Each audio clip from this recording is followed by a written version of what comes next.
In the 1920s, the safest thing you could do with your money was hand it to a quiet Swedish engineer who sold matches. He controlled 2/3 of the matches on Earth. He lent money to governments the way banks lend to people. His stock was held in more households than almost any other in the world, and it never missed a dividend, and almost none of it was real. On the 12th of March 1932, in a flat in Paris, a few hours before the meeting that would have opened his books, Ivar Kreuger shot himself. When the auditors finally opened those books, they found that $250 million of his empire had simply never existed. This is the Match King, and this is how the safest stock in the world turned out to be a forgery, and took the savings of millions down with it.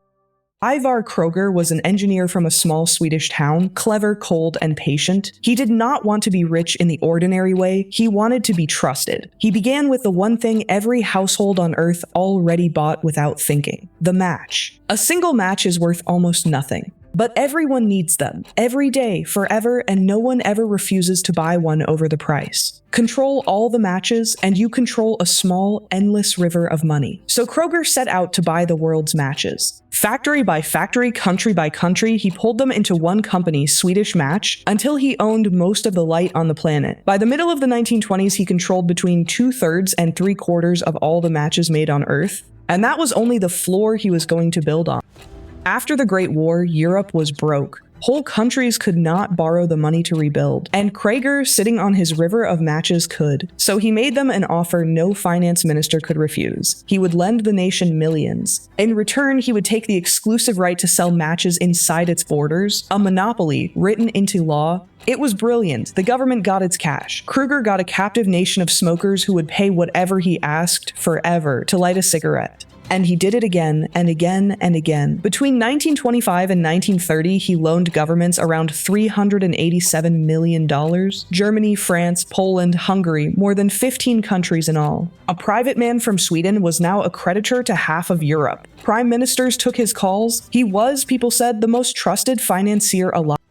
To feed all this lending, Kreuger needed money coming in. So he sold his own company to the public on both sides of the Atlantic through Kreuger and Toll, and he sold it on one promise above all others: safety. A boring, reliable, generous dividend, paid without fail year after year in good times and bad. In America especially, his stock became a byword for security. Widows held it, small banks held it, pension money held it. It was the sensible place to put what you could not afford to lose. Nobody asked how a match company could pay so much, so steadily, while lending fortunes to bankrupt nations. The dividend was proof enough, and the dividend never stopped.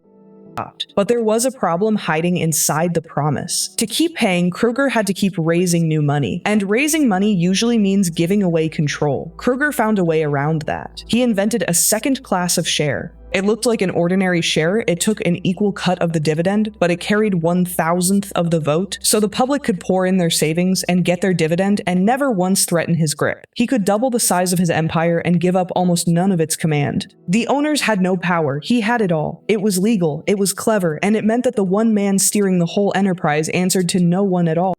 Underneath Kreuger and Toll was not one business. It was a forest of them. By the end, somewhere between 200 and 400 separate companies scattered across the world. Most people thought this was just the machinery of a great empire. It was something else. It was where the losses went to hide. When a part of the empire lost money, that loss could be moved into a subsidiary whose accounts never appeared in the main books. The parent company stayed beautiful. The rot lived one level down, out of sight. Years later, the auditors who finally untangled it said the falsification was so crude that anyone with a rudimentary knowledge of bookkeeping could have seen it. The trick was not that it was clever, the trick was that no one was allowed to look.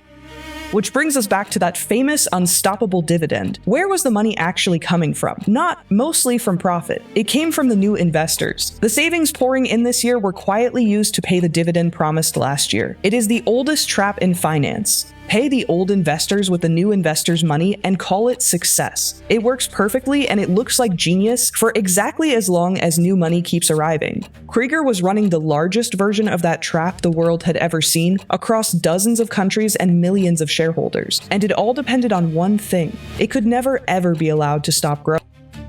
By 1931, the money he owed was racing ahead of the money he had. He needed a vast new asset to show the banks, so he made one. Alone in his own headquarters, Ivar Kreuger sat down and forged, in his own hand, about $140 million in Italian government bonds. 42 bonds, each for £500,000, each signed with the counterfeit signature of the Italian finance minister, a minister who had signed nothing, bonds that Italy had never issued. He put them into his empire as though they were real, and borrowed against them. The credit of an entire nation invented at a desk by one tired man with a pen.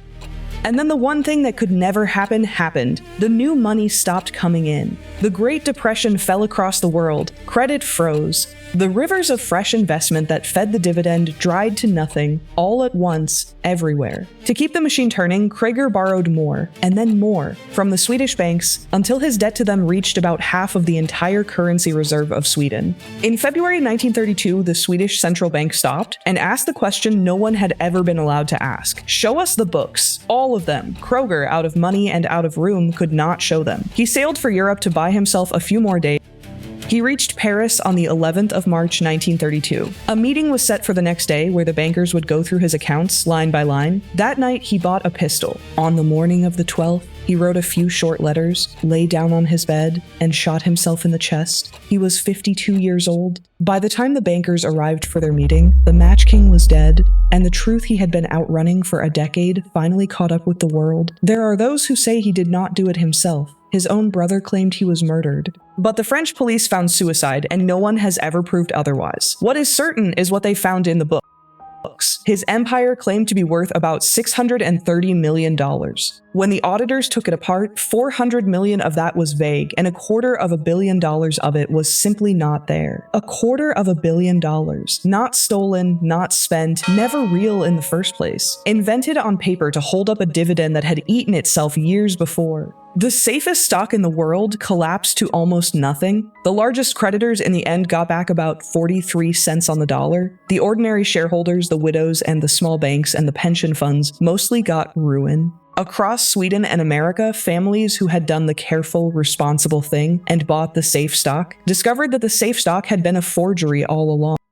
The shock did what shocks do. It changed the rules. A supposedly safe global security had turned out to be a fraud no outsider was allowed to inspect. Within a year, the United States passed the laws that still govern Wall Street, that a public company must open its books, tell the truth, and be audited by someone who does not work for it. The modern rule that you have a right to see inside the company you invest in was written, in part, over the wreck of this one man's empire. He is the reason the books are open. And here is the strangest part. The matches were real. The factories were real. Swedish Match, Ericsson, and others he built still run today. The business worked. It was only the finance stacked on top of it that was a lie. Ivar Kreuger built something true, and then could not stop himself from wrapping it in something false, until the false part grew so large it crushed the true part beneath it. $250 million that never existed. Millions of savers who trusted the safest name in finance. And one man, alone at a desk, forging a nation's signature to hold the whole thing up one more day. Cold Wake is an autopsy of how proud things come apart. If the forgotten deserve a witness, subscribe. The next inquiry is already open.